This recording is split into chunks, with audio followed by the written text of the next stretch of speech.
frères et sœurs. Très heureux d'être avec vous pour ouvrir la parole de Dieu. On arrive à les deux dernières sessions. Et juste avant de partager la parole de Dieu, on va prier le Seigneur pour qu'il nous conduise dans la méditation de sa parole. Merci encore pour ces temps d'enseignement où nous voulons recevoir, Seigneur, tout ce que tu veux nous enseigner. Nous voulons disposer nos cœurs à recevoir ta parole qui est une source de réconfort, qui est aussi la nourriture de notre âme, ta parole qui nous permet de tenir ferme dans l'adversité. Merci d'encourager chacun de parler à nos cœurs et de nous permettre d'approfondir tous ces sujets en comptant sur ton secours, ta grâce, parce que ta parole est bonne pour nos cœurs, elle est puissante, agissante, efficace. C'est dans le nom de Jésus que nous la proclamons. Amen. Je vous invite à ouvrir la parole de Dieu dans le livre des Actes des Apôtres.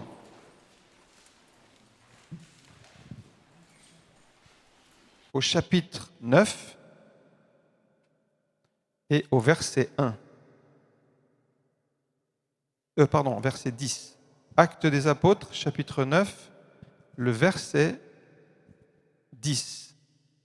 Nous avons vu précédemment comment le Saint-Esprit a suscité les diacres. Ça, c'était hier. On a vu deux diacres en particulier. Le premier, c'était Étienne. Étienne qui était plein de foi et rempli du Saint-Esprit. Et on voit comment Dieu l'a utilisé. Il a donné des paroles de Dieu face au Sanhédrin. Et il a vu le ciel ouvert et Jésus debout à la droite de Dieu, tandis que les pharisiens n'ont rien vu du tout parce que leur cœur était rempli de haine. On a parlé de Philippe.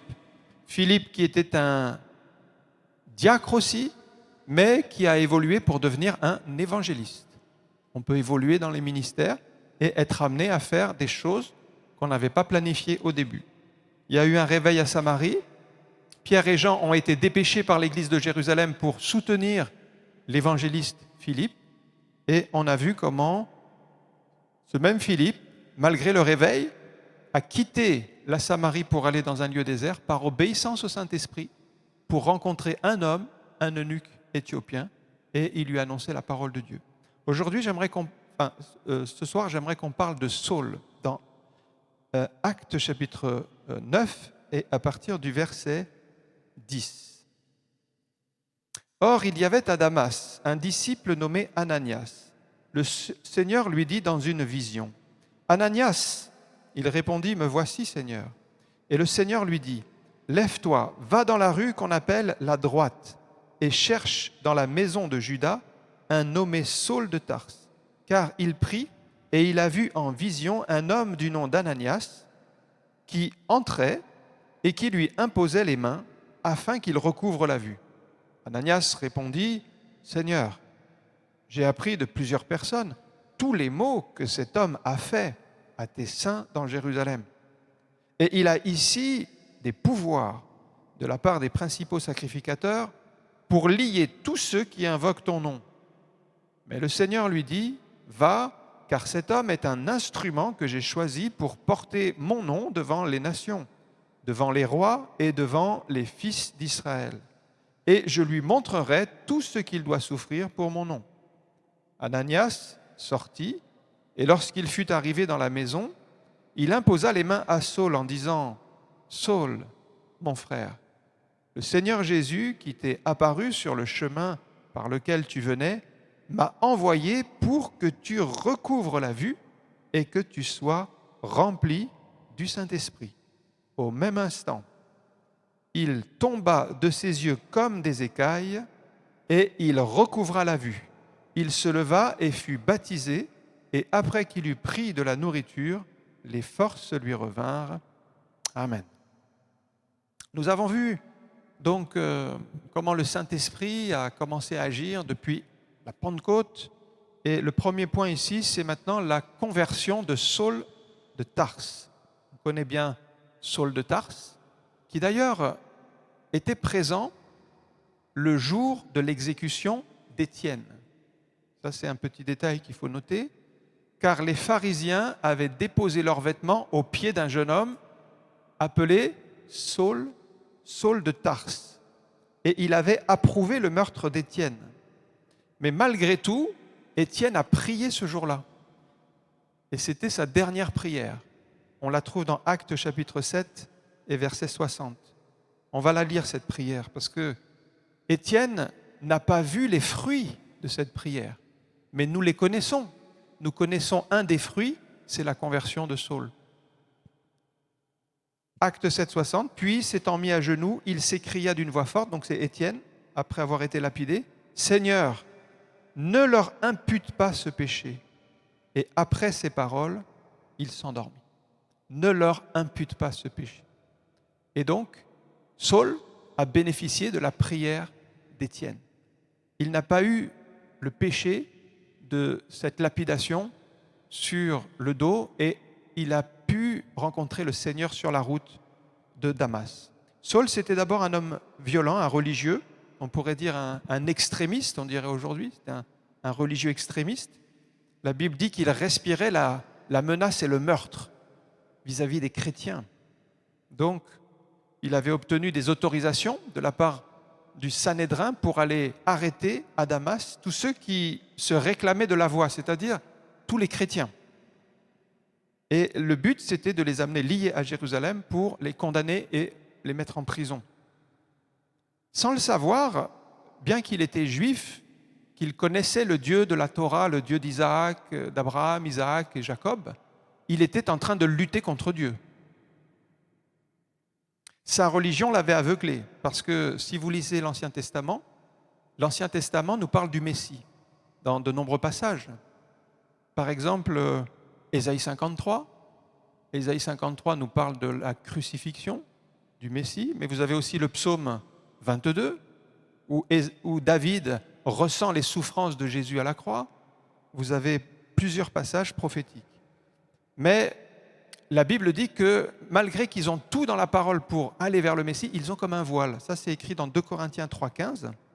Jusqu'à ce jour, quand on lit Moïse, c'est-à-dire quand on lit les textes de l'Ancien Testament, la loi, un voile est jeté sur leur cœur, sur le cœur des Juifs, quand ils sont dans la synagogue. Aujourd'hui encore, les Juifs, ils ont tout la première partie de notre Bible, l'Ancien Testament. Mais un voile est jeté sur leur cœur, et lorsque les cœurs se convertissent au Seigneur, le voile est ôté.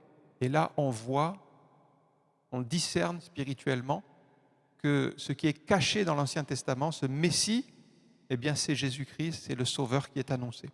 Alors Dieu fait grâce à Saul sur le chemin de Damas, alors que son cœur est dur et rebelle, eh bien tout à coup, le texte dit tout à coup, et ça c'est le tout à coup de Dieu, il voit une lumière resplendissante, il tombe à genoux à terre et il entend une voix qui dit « Saul, Saul, pourquoi me persécutes-tu » Eh bien ça nous montre que Dieu nous connaît chacun par notre nom. Il n'y a rien de caché aux yeux de Dieu. Dieu vous connaît par votre nom et il connaît tout de vous. Et c'est seulement par grâce que nous sommes sauvés. La grâce est pour tous. Est-ce que Saul méritait d'être sauvé ? Ben non. Il ne méritait pas d'être sauvé. Est-ce que nous méritions d'être sauvés ? Non. Donc c'est vraiment par grâce. C'est la même grâce que pour Saul. Dieu a décidé de lui faire grâce. Et s'il n'y avait pas la grâce de Dieu, aujourd'hui, nous serions tous perdus et condamnés à la mort éternelle. Regardez Romains 6, 23. C'est une doctrine bien établie dans les écrits de l'apôtre Paul, l'épître aux Romains étant une épître vraiment doctrinale, car le salaire du péché, c'est la mort. Mais le don gratuit de Dieu, c'est la vie éternelle en Jésus-Christ, notre Seigneur. Le salaire du péché, voilà la situation dans laquelle nous sommes quand nous ne connaissons pas le Seigneur. C'était le cas de Saul. Au moment où il prend le chemin de Damas, il est dans le péché et le salaire du péché, c'est la mort. Il est sous la condamnation de la mort spirituelle, même s'il est dans la religion. Mais par sa grâce, Dieu veut sauver tous les hommes. Ça, c'est écrit dans 1 Timothée 2,4. Dieu veut que tous les hommes soient sauvés et parviennent à la connaissance de la vérité. Ça, c'est la volonté de Dieu. Mais la question qu'on peut se poser, c'est si Dieu veut sauver tous les hommes, pourquoi est-ce que tous les hommes ne sont pas sauvés ? Est-ce que vous le savez, ça ? Dieu veut sauver tous les hommes, c'est écrit, mais du coup, tous les hommes ne sont pas sauvés. Alors, qu'est-ce qui se passe?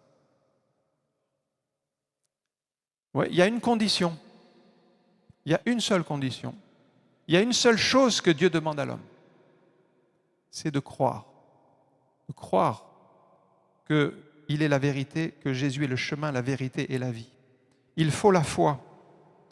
Parce que la grâce, elle est pour tous. On pourrait dire que tous bénéficient de la même grâce, mais seuls ceux qui croient parviennent au salut. Et ça, c'est forcément plus restrictif. Regardez Jean 12, 32. La grâce de Dieu nous attire à Christ, et ça c'est vrai pour tous les êtres humains, près de 8 milliards d'êtres humains. La grâce est pour tous. Et moi, quand j'aurai été élevé de la terre, j'attirerai tous les hommes à moi. Ça c'est la grâce qui nous attire dans la bonne direction vers Christ. Alors quand il dit quand j'aurai été élevé, ça veut dire quand j'aurai été crucifié, quand j'aurai été mis à mort sur la croix. Mais la grâce n'est pas contraignante, elle ne vous force pas à accepter Jésus, personne n'est sauvé contre son gré, vous devez l'accepter, vous devez croire, vous devez faire confiance au Seigneur. Je vous donne un exemple. Si vous recevez un chèque de 100 000 euros, vous avez un héritage, un chèque de 100 000 euros qui arrive dans une enveloppe, vous ouvrez l'enveloppe, vous mettez le chèque sur votre bureau. Est-ce que la somme est sur votre compte en banque? Non. Vous avez reçu un grand cadeau, c'est une grâce, mais cette grâce, elle est un bout de papier qui est là sur votre bureau. Si vous le laissez là, ce bout de papier, est-ce que vous allez bénéficier des 100 000 euros? Ben non. Pourtant, virtuellement, vous les avez, mais concrètement, vous ne les avez pas. Il faut aller à la banque et il faut les mettre sur votre compte.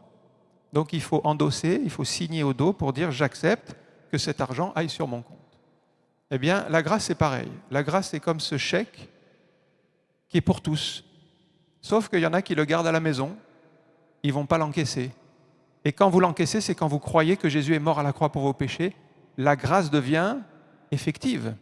Elle produit du fruit, elle produit le salut, elle change votre cœur, votre vie. Mais là, parce que vous l'avez mis sur votre compte. Il n'est pas resté à la maison, il n'est pas resté de manière théorique, il est devenu concret pour vous. Donc Saul a vécu cela, il a accepté Jésus comme son Seigneur et Sauveur sur le chemin de Damas, avec cette lumière et cette voix qui venait du ciel. Il a eu la révélation de Jésus et il a compris que quand il persécutait les chrétiens, il persécutait Jésus, le Messie. Maintenant, il a le choix. Soit il continue dans sa vie de religieux, il continue dans son aveuglement, ou soit il suit la voie que Christ lui montre. La grâce vous permet de choisir Dieu.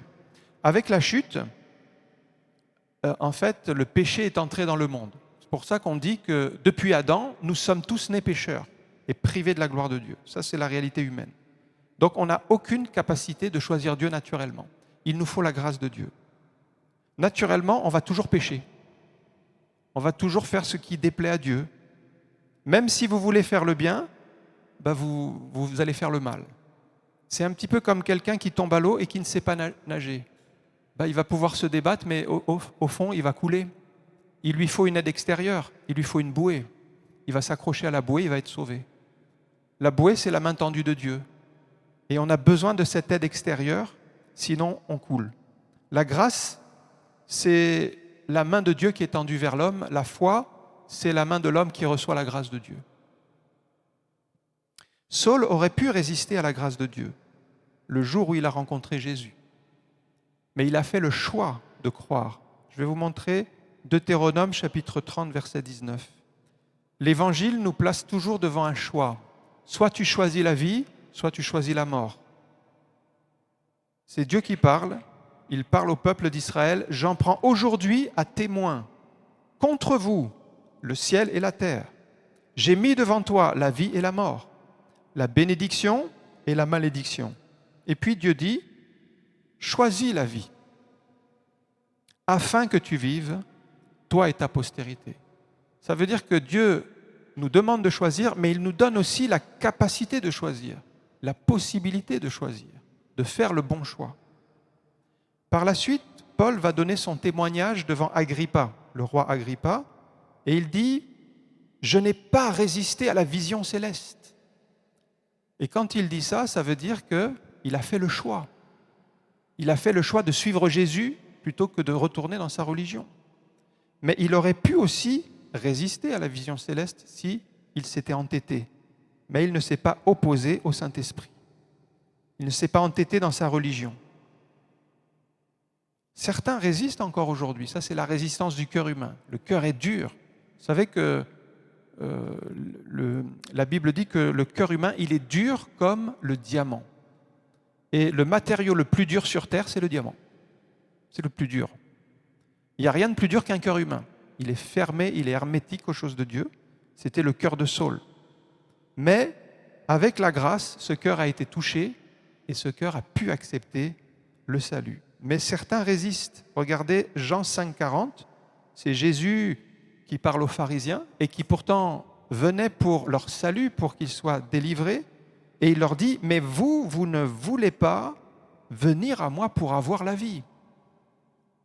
Jésus met sur leur compte leur responsabilité, ils ne veulent pas venir.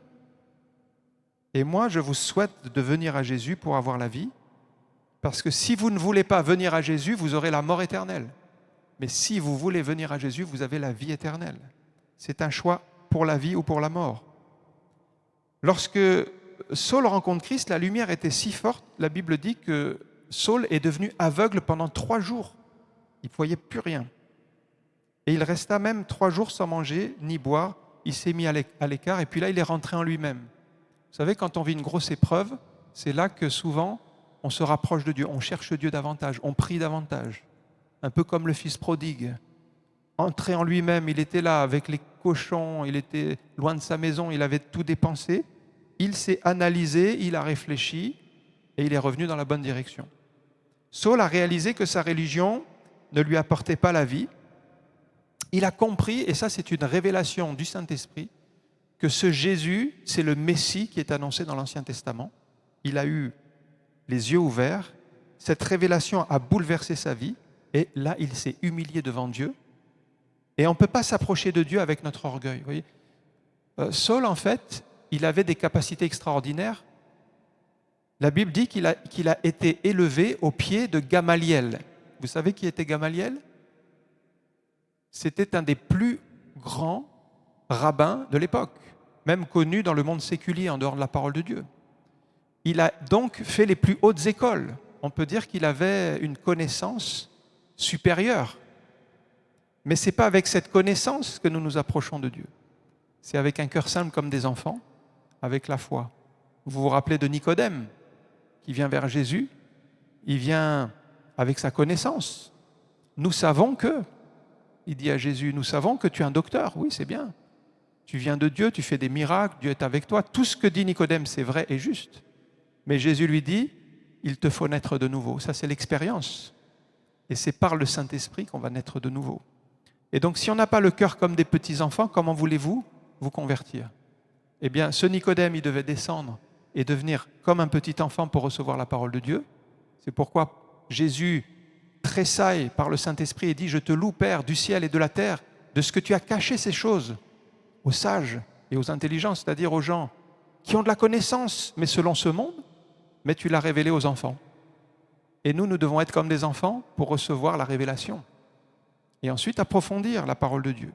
Mais ça, avec l'orgueil, vous ne pouvez pas vous approcher de Dieu parce que le cœur doit être brisé, contrit, reconnaître notre péché. C'est ce qui s'est passé pour Saul. Deuxième point, une fois que Saul a eu la révélation, la vision sur le chemin de Damas, il était seul à Damas. Et le deuxième point, c'est la visite d'Ananias. Ananias a été envoyé vers Saul. Qui était Ananias ? Ananias, c'était un disciple de Jésus-Christ. Le Saint-Esprit lui a parlé et lui a dit d'aller voir Saul de Tarse. Donc lui, il priait tranquillement chez lui, il reçoit une vision, et c'est là où on est testé dans l'obéissance. Parce que Ananias, il connaissait Saul. Saul avait une réputation. Saul, c'était un homme violent, c'était un persécuteur, c'était un homme dangereux. Et Dieu lui dit, voilà, tu vas voir Saul. Il lui donne l'adresse, il lui donne le nom où il faut aller. Il a même prévenu Saul qu'un certain Ananias allait venir à sa rencontre. Donc tout est calé par Dieu, parce que le Seigneur désire nous diriger. Et là, Ananias va être éprouvé, est-ce que j'obéis ou pas? Parce que c'est facile à lire comme ça, mais si on vous disait d'aller rencontrer un terroriste que vous connaissez, qui a égorgé, qui a tué, qui a massacré des centaines de chrétiens, vous réfléchiriez à 2 fois peut-être avant d'obéir. Vous diriez, Seigneur, est-ce qu'il est bien converti? Oui, mais moi je le comprends, hein, Ananias. Je pense qu'on est tous un peu des Ananias quelque part. On discutera avec Dieu pour dire, Seigneur, n'as-tu pas entendu parler de ce qu'il a fait? Oui, il avait bien entendu parler. Donc le Seigneur désire nous diriger et il parle tantôt d'une manière, tantôt d'une autre. Alors Ananias, de suite, il tente de négocier avec Dieu. Il connaît bien Saul, sa réputation. Mieux vaut éviter sa compagnie. Donc Ananias n'a pas du tout envie, en réalité, d'aller voir Saul. Parce que pour lui, Saul, c'est un ennemi du peuple de Dieu, un chrétien. Et il explique au Seigneur toutes les bonnes raisons pour lesquelles il ne faut pas aller le voir. Il a fait beaucoup de mal aux chrétiens, il est venu avec des lettres pour les enfermer, bref, mieux vaut le laisser. Et ça, c'est le test de l'obéissance de la foi. Si nous voulons faire la volonté de Dieu, nous serons éprouvés et Dieu nous poussera. Quelquefois, on dit qu'il nous entraîne en dehors de notre zone de confort. On a une petite zone de confort qu'on aime. Mais dès qu'on va en périphérie, et si on sort, alors là, c'est la panique. Et Ananias, il est poussé en dehors de sa zone de confort. Alors vous essayez peut-être de faire changer Dieu d'avis et de lui faire comprendre, ben, Seigneur, tu vois, c'est pas moi la bonne personne, envoie quelqu'un d'autre. C'est arrivé à Moïse, hein. Moïse qui était choisi par Dieu pour aller délivrer le peuple esclave en Égypte. Bon, c'est vrai qu'il avait quand même 80 ans, il pouvait dire, envoie un plus jeune, Seigneur, tu vois mon âge. Hein. Qui suis-je pour aller vers Pharaon? Mais Dieu lui répond, je serai avec toi. Deuxième objection, ils me demanderont ton nom. Dieu lui dit, tu leur diras, je suis celui qui suis. Troisième objection, ils ne me croiront pas. Dieu fait transformer son bâton en serpent et sa main avec la lèpre. Quatrième objection, je n'ai pas la parole facile. Dieu répond, mais qui a créé la bouche? C'est Dieu. Je mettrai les paroles dans ta bouche. Cinquième objection, envoie qui tu voudras. Et puis Dieu a dû se fâcher avec lui pour qu'il y aille. Il ne voulait pas y aller. Et Dieu a envoyé Aaron pour qu'il soutienne Moïse et qu'il parte. Donc nous sommes souvent dans l'objection. Et ici, Dieu dit que ce Saul va être un instrument que Dieu a choisi pour annoncer la parole de Dieu. Dieu a un plan pour la vie de Saul. Saul vient de se convertir, mais Dieu a choisi Saul, qui est un persécuteur, pour en faire un apôtre. Ça, c'est le choix de Dieu. Pourquoi un persécuteur? Pourquoi un homme violent? Dieu est libre de choisir qui il veut. On n'a aucun conseil à lui donner, on n'a aucun compte à lui rendre. Je ne sais pas si vous avez entendu parler de Nick Vujicic. C'est un homme qui est né sans bras et sans jambes. C'est incroyable son histoire. Il est né comme ça.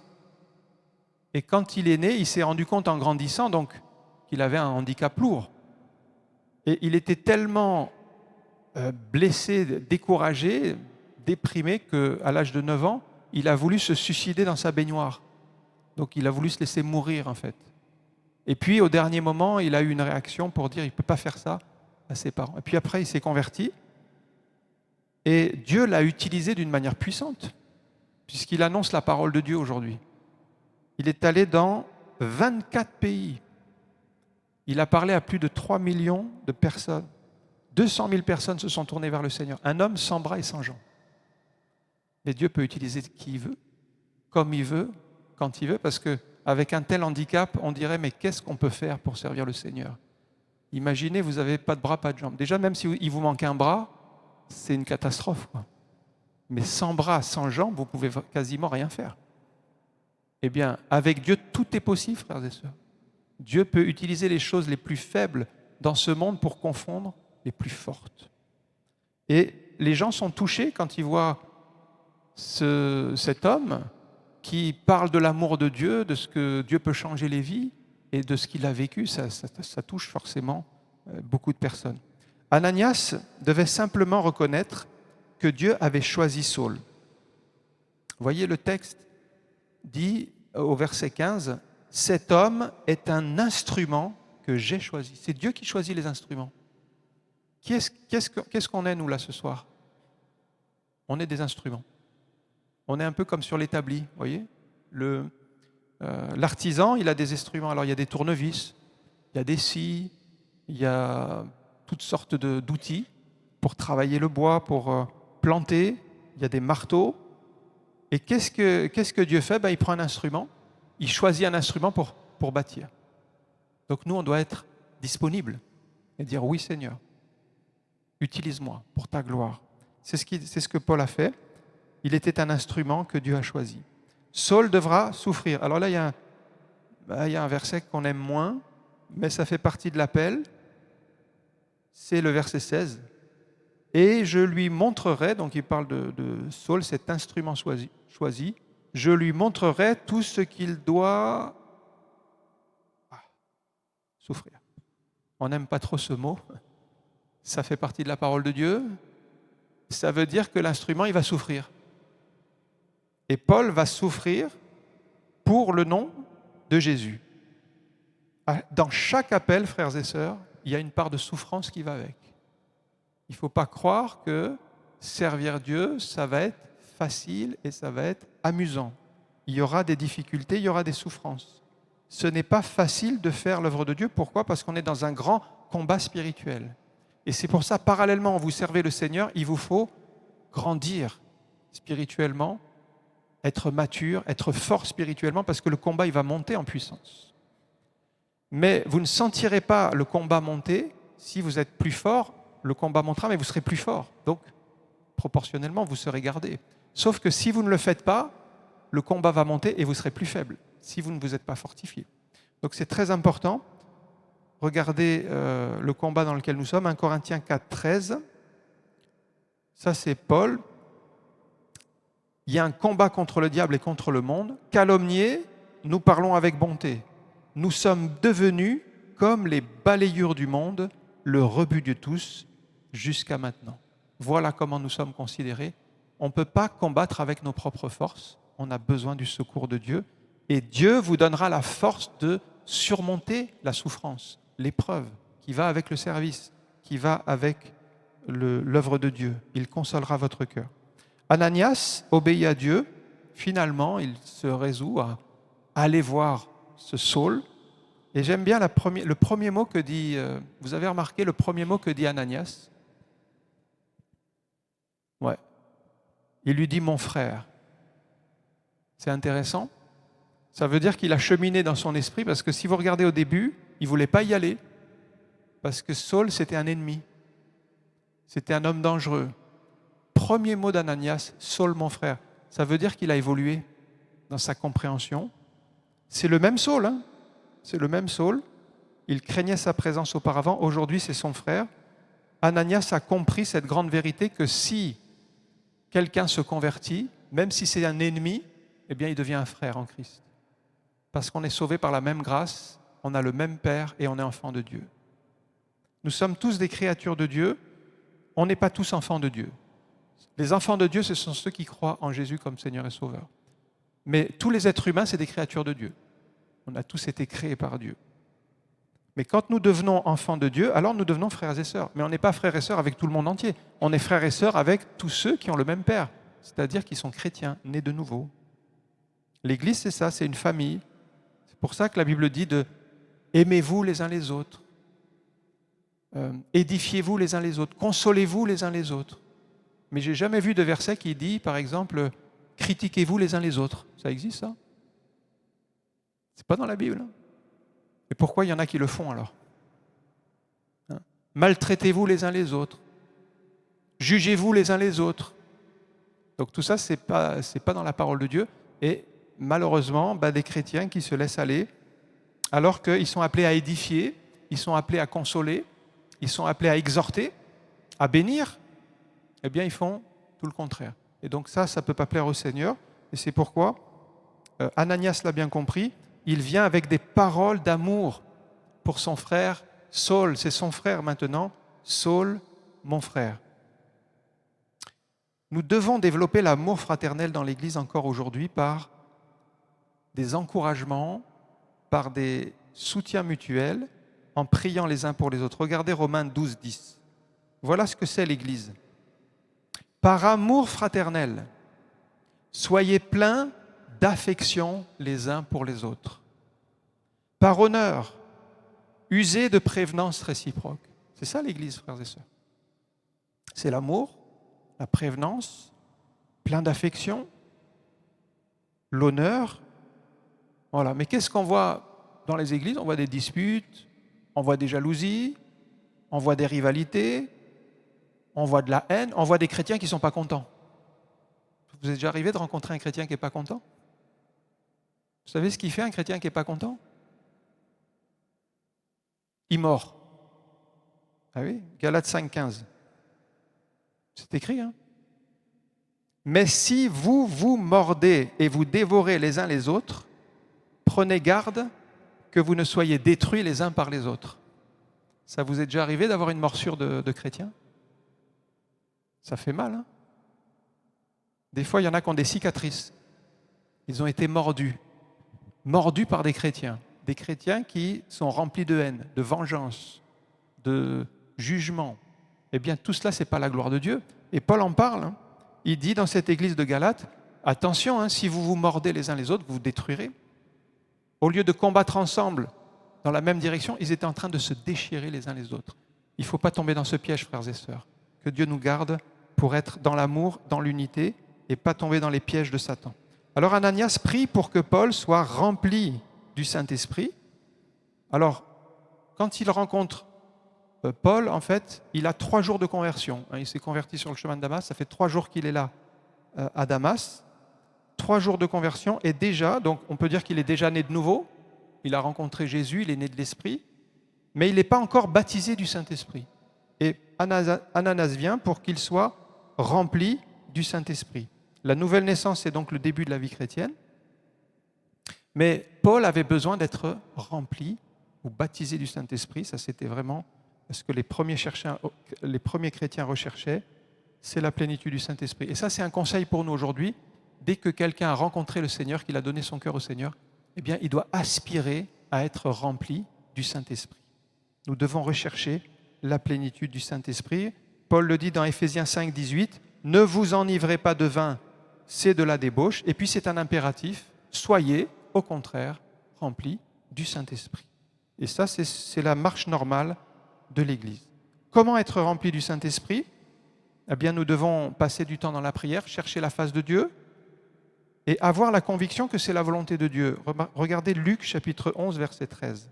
« Si donc méchants comme vous l'êtes, vous savez donner de bonnes choses à vos enfants, à combien plus forte raison le Père Céleste donnera-t-il le Saint-Esprit à ceux qui le lui demandent? » Donc, Jésus nous encourage à demander, à aspirer à être remplis du Saint-Esprit. Effectivement, les écailles sont tombées, Saul a été rempli du Saint-Esprit et très rapidement après, il a commencé à annoncer la parole de Dieu, il a prêché et il n'a pas tardé à servir le Seigneur. Il avait compris qu'il fallait obéir à cet ordre d'aller par toutes les nations et prêcher la bonne nouvelle.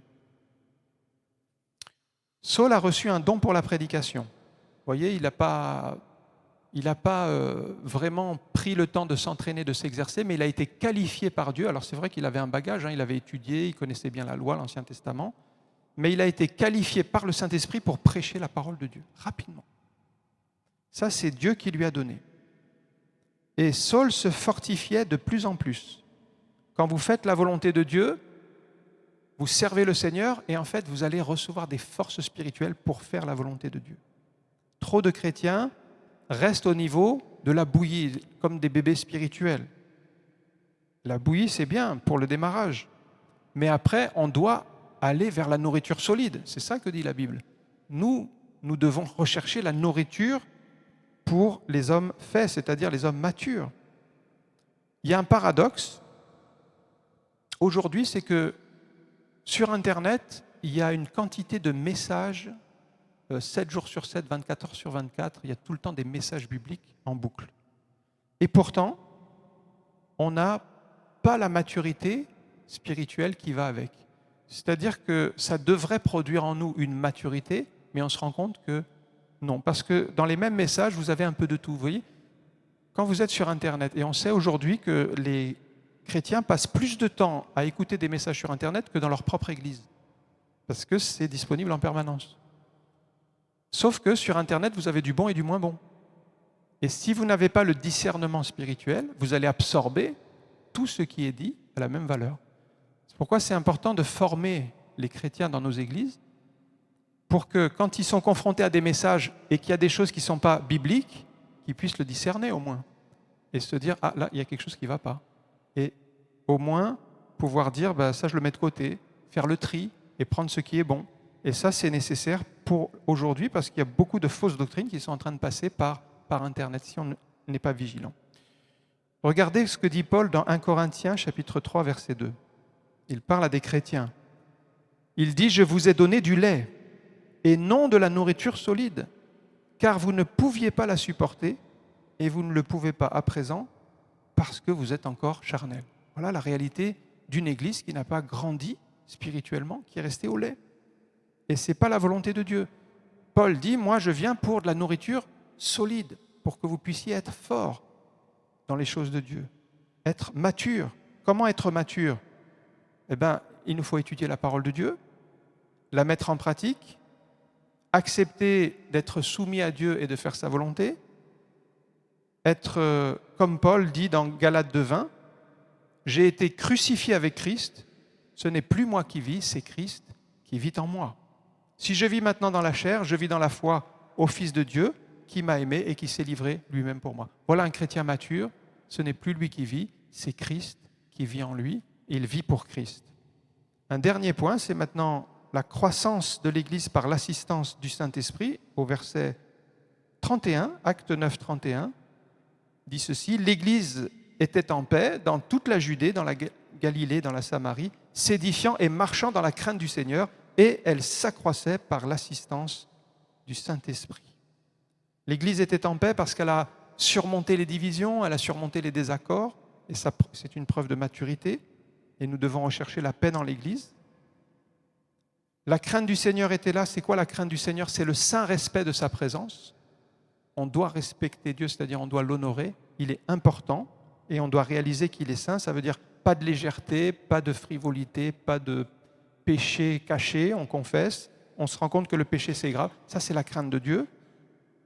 Et la croissance, c'est l'œuvre du Saint-Esprit. Le texte dit, elle s'accroissait par l'assistance du Saint-Esprit. Comment ? Par des convictions de péché, par une action qui pousse à la repentance, qui amène des conversions, par des dons spirituels. J'ai donné mon témoignage hier pour vous montrer que dans une église, un don spirituel, par le Saint-Esprit, il y a eu un parler en langue, une interprétation, et cette interprétation, ça a touché mon cœur et je me suis converti.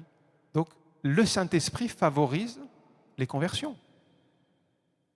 Par l'amour répandu dans les cœurs, vous voyez une personne nouvelle qui ne connaît pas le Seigneur, elle vient un dimanche matin, et si elle ressent l'amour qu'il y a entre les frères et sœurs, elle est touchée dans son cœur. L'amour qui est répandu par le Saint-Esprit, c'est quelque chose de puissant. Le monde ne connaît pas ça. Donc, s'il y a cet amour-là, déjà, c'est une atmosphère favorable pour que les cœurs les plus rebelles soient touchés. Ça, c'est l'Église. Les personnes nouvelles sont touchées et vous êtes en train de témoigner par votre amour. Donc, en conclusion, on voit Saul ici. Moi, je dirais, Saul, c'est l'exemple type qu'il n'y a pas de gens trop durs pour se convertir. Parce qu'on aurait dit, avec lui, on ne pourra jamais le convertir. Il ne pourra jamais se convertir, il est trop dur. Peut-être vous pensez, ah oui, moi, mon mari, c'est trop compliqué. Une fois, à la sortie d'une réunion de prière, on avait prié pour les familles. Il y a une sœur qui me dit, oui, pasteur, moi, je prie tous les jours pour mon mari, mais je sais qu'il ne se convertira jamais. Elle me l'a dit comme ça. Eh bien, les bras m'en sont tombés. J'ai dit, comment on prie pour que Dieu touche son cœur et en même temps vous confessez qu'il ne se convertira jamais ? C'est comme si vous allumez un feu et vous mettez de l'eau par-dessus. Vous éteignez votre feu. Ben, il ne faut pas dire la deuxième partie de la phrase. Vous pouvez dire « Je prie tous les jours pour mon mari et je crois que Dieu va toucher son cœur. » Voilà, vaut mieux finir comme ça, vous voyez. J'ai lu un livre il y a quelque temps qui s'appelle « J'ai prié pour que mon mari devienne chrétien » de Maud Tizard, c'est une Anglaise qui s'est convertie, elle était complètement athée et son mari complètement athée. Sauf que quand elle est revenue à la maison, qu'elle a partagé sa foi avec son mari lui a dit « Tu choisis, hein. Soit c'est ton Dieu ou soit c'est moi, mais on ne restera pas ensemble comme ça. » Qu'est-ce que vous auriez fait? C'était dur. Donc, elle a conservé sa foi dans son cœur, mais elle ne pouvait pas aller à l'église, elle ne pouvait pas partager. Alors elle le faisait en cachette, quand elle déposait les enfants, elle savait qu'il y avait des chrétiens qui étaient là, elle partageait un peu sa foi. Et puis finalement, son mari s'est assoupli, il lui a permis d'aller à l'église.